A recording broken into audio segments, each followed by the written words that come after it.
one thing that we can probably all agree on, which is that we hate blisters. And I've had a ton of them, so today let's talk about how to prevent them. We'll talk about socks, tapes, and gaiters. That's wrong. That is not right. We'll talk about socks, tape, and gaiters. After thousands of miles in the wilderness, I have learned through trial and error. So here's what I've learned. Really quick, I'll tell you about the trip that made me rethink how I was doing things.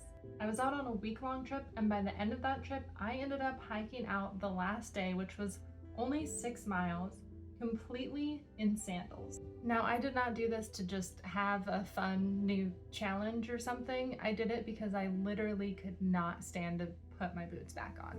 Let's get into it. Socks. I use a lot of wool socks. I occasionally use a synthetic blend sock if it's a really breathable sock and something that I feel like is gonna be able to dry out pretty quickly when I'm on trail. I might use that as well. My favorite right now is this medium cushion Darn Tough sock. It has a nice cushion here, but the top is still really thin, so it's very breathable. And then you have some cushion on the bottom where you're walking. The real game changer for me though has definitely been these. That's right, toe socks. They look ridiculous and they sound ridiculous too, but they work. Toe socks. Now here's where most people go wrong in my opinion, which is they only use one sock. The number one way that I have found to avoid blisters has been a 2-sock system. So those toe socks that I have are super lightweight. They're a liner style one, and so they're really, really thin. So I'll put those on first, and then I'll wear my thicker wool sock over that one. Sometimes if I know it's gonna be really hot or I know that my feet are gonna have to get wet, I may wear a lighter weight outer sock, but most of the time I'm gonna be wearing those medium weight ones.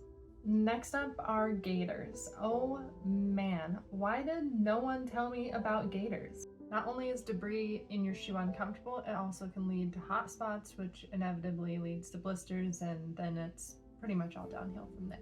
They're all sticking together, so maybe don't put your gaiters right next to each other where they're all gonna stick together, just a thought.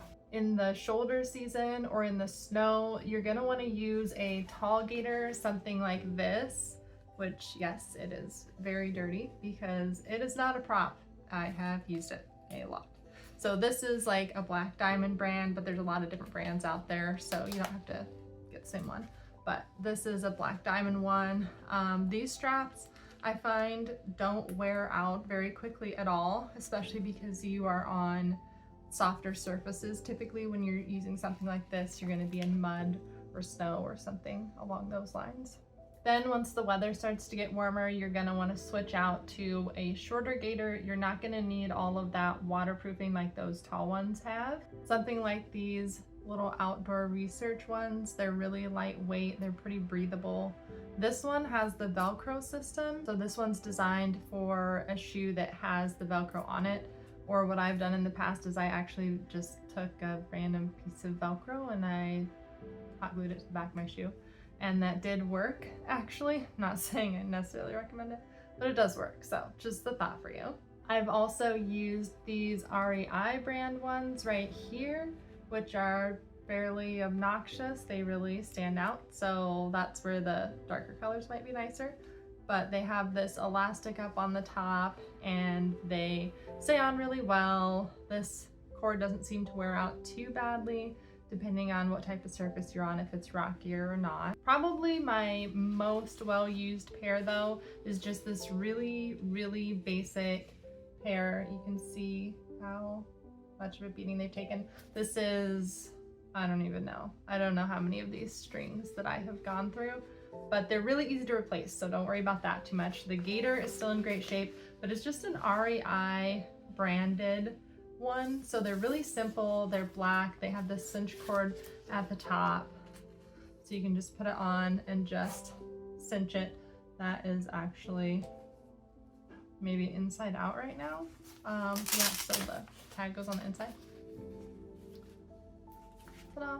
And they've got this cinch on the top though, cinch it around the top of your ankle wherever it hits there, and then just the really basic string to go underneath, and then the hook to go on the front of your shoe. The next thing on my list is the easiest thing to get a hold of. There's no different kind, figuring out which kind to get. There's just one kind. It's cheap, it's easy, and that's Leukotape. If you're enjoying this video so far, please go ahead and give it a like, subscribe if you want to see more outdoor content. I know the advice is usually to not pop blisters, but the advice is also to rest and stay off of your feet, which when you're out backpacking is probably not something you're going to be doing. So if you're using the Leukotape for a hot spot, you're good to go. You can go ahead and just put it on there and it's going to stop the rubbing. What I do before putting the Leukotape on a blister, if it's already formed, is I go ahead, I pop the blister, I drain all of the fluid out of it, which yes, definitely does sometimes hurt. And then I'll take a piece of gauze or some type of sterile padding from my first aid kit,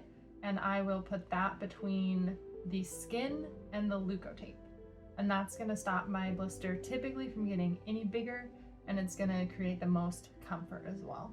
All right, so I have a couple of bonus tips for backpackers. Backpacking bonus tip number 1, always take 2 pairs of socks. That way when you're out there trekking, if your foot slips when you're crossing a stream, or if your feet just get really sweaty that day because it's hot, or any other reason your feet get wet, you can change out your sock for a dry pair. Always having a dry pair of socks on is going to help a ton with that blister prevention. Backpacking bonus tip number 2, always give your feet a chance to air out. You can do this by just taking your shoes off when you take a break during the day, or you can just do it at the very end of the day, right before you crawl into your sleeping bag, last thing of the night. Just take your feet out and let them air out a little bit. Okay, so now you've got the socks, you've got the gaiters, you've got the tape. Your feet are pretty much on the road to happiness, but none of it's gonna matter if you don't have good shoes. Be sure to watch my video about how to choose the right hiking shoes next.